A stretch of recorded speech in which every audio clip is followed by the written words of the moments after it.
The frustrating thing about the research evidence on body-worn cameras is, A, it's been pretty inconsistent, right? Some studies have found that the cameras work pretty well. Other studies have found that cameras really don't have much of an effect. But kind of on a larger level, a list of best practices has eluded us, right? Well, frankly, we really don't know the best practices surrounding this particular technology. When studies are done, it's just expected to be kind of a mixed bag. Why do you think that is? I think that's because we have a tendency to believe that the technology in and of itself is going to fix whatever problem we're trying to solve. And what we fail to realize in policing and elsewhere is that it's actually the manner by which the humans use the technology that is largely going to determine whether or not the technology succeeds in solving the problems that we want to address. If body cameras are going to work, right, it's predicated on the fact that everything is indeed being recorded and that everything is accessible later on for review if necessary. So given that basic fact, it surprises a lot of people to know that not every police department has a policy that clearly lays out when an officer is expected to turn a camera on, right?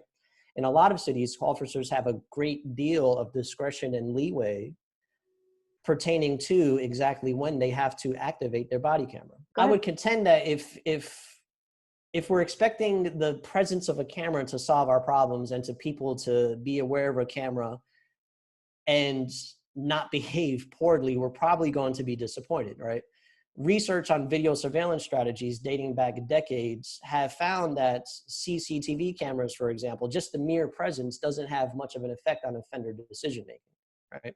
So if we're expecting body cameras to by themselves solve our problems and by ourselves convince officers to not use force, convince citizens to not be aggressive, we're probably going to be disappointed. When there's a big incident that isn't necessarily recorded on body camera, does that contribute to that distrust, and how important is it that that officers adhere to these policies? Well, certainly. And I think too, this reflects kind of a failure of the communication around body cameras to match the reality, right? Far too often, body cameras are described as these all-seeing mechanisms that are going to provide a panacea to solving all of these really tough police community issues. When in reality, in a lot of cases, there's probably some very legitimate reasons why an incident wouldn't be fully recorded on video.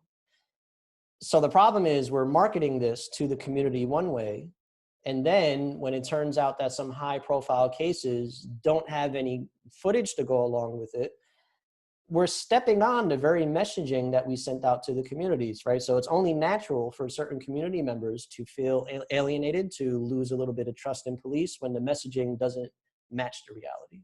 So body cameras by themselves are not going to fix a lot of these tough problems, but also I think we need to understand that the deployment of body cameras also encompasses a lot of different moving pieces and moving parts.